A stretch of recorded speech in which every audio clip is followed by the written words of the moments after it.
राधे राधे। खुश रहने के 5 उपाय। तो चलिए जानते हैं 5 ऐसे उपाय के बारे में जिन्हें अपने जीवन में अपनाकर हम खुश रह सकते हैं। नंबर 1, अपनी अनियंत्रित इच्छाओं का त्याग।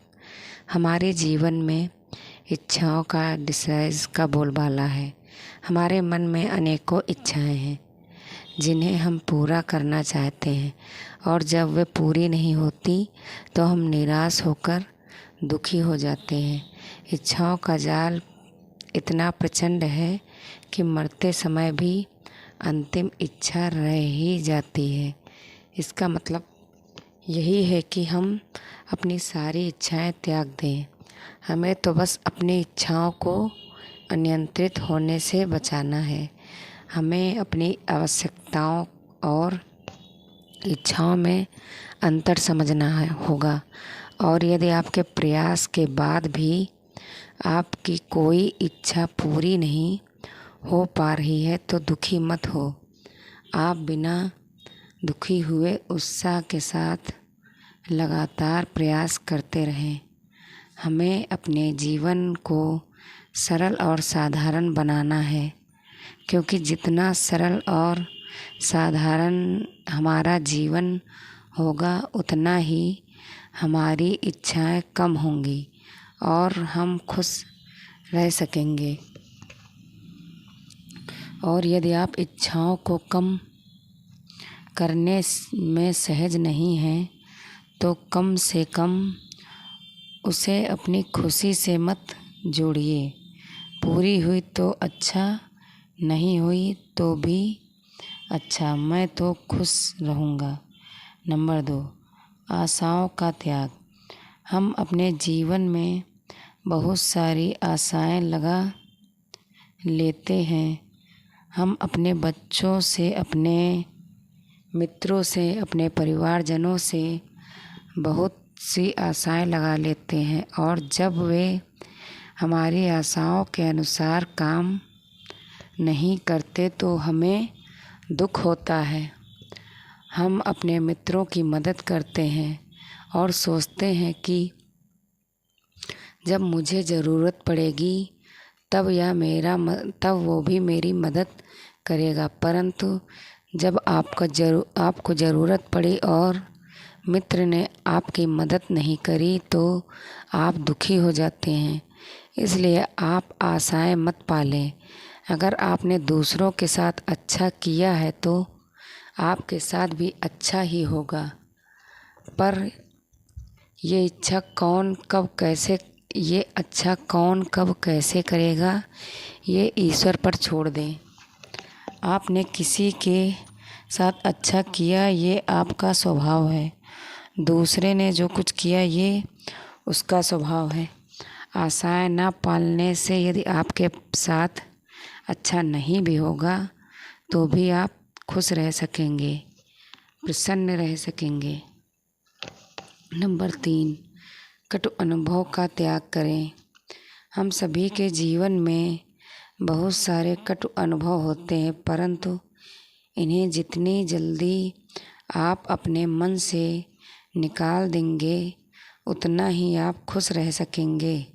मैंने कुछ लोगों को कहते सुना है कि उस व्यक्ति ने मेरा इतना अपमान किया है कि मैं उसे अब ज़िंदगी भर नहीं भूल सकता। यदि आप उसे ज़िंदगी भर नहीं भूल सकते तो आप अपना ही नुकसान कर रहे हैं। हो सकता है कि व्यक्ति जिसने वह बात कही है वह उसे भूलकर शांति से रह रहा हो, और आप उसे अपने मन में भरे भरे प्रतिशोध की भावना को आश्रय देते रहे और लगातार अपने को दुखी बनाते रहे।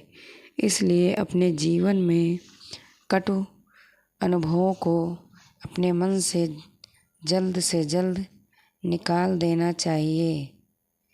याद रखिए, कटु अनुभव उस तेजाब की तरह है जो उस पात्र को ही बेकार आकार देते हैं जो उन्हें धारण करता है। इसलिए उन्हें भुलाएं और जीवन में आगे बढ़िए। खुशहाल जीवन आपकी ओर बाहें फैलाए खड़ा है।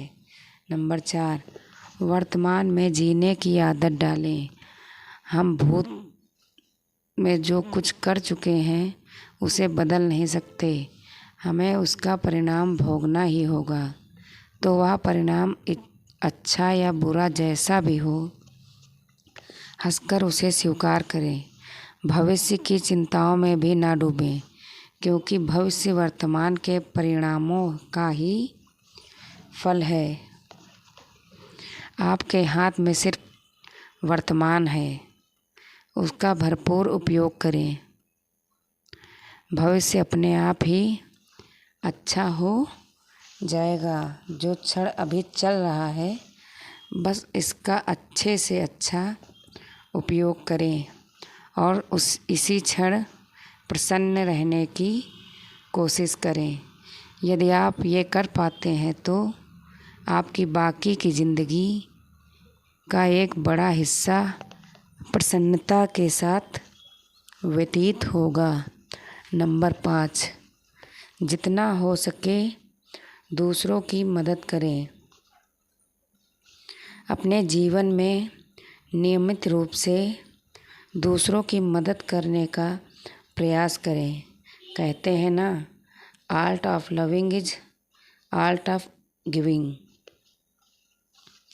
जब हम दूसरों की मदद करना शुरू करते हैं तो हम देखते हैं कि जितना दुखी हम हैं, इस संसार के कई लोग उससे भी अधिक दुखी हैं। और फिर यदि हमारे एक प्रयास से किसी के चेहरे पर मुस्कान आती है तो उससे हमें जो खुशी मिलती है उसका शब्दों में वर्णन नहीं किया जा सकता। इसका सबसे अच्छा उदाहरण माँ है। माँ जब एक बच्चे को खाना खिलाती है तो वह स्वयं खाना नहीं खा रही होती, पर उस बच्चे को खाते हुए देखते समय उसे जो संतुष्टि, खुशी मिलती है, उसे एक माँ ही समझ सकती है। तो मित्रों, जीवन अमूल्य है, इसे जटिल ना बनाएं, इसे सरल बनाएं और अपने प्रत्येक क्षण का भरपूर प्रयोग करें। करते हुए हमेशा प्रसन्न रहें, दूसरों की मदद करते रहें, खुश रहें। अगर ये आपको उपाय समझ में आए हो तो प्लीज़ कमेंट करें, लाइक करें, सब्सक्राइब करें। राधे राधे, हर हर महादेव।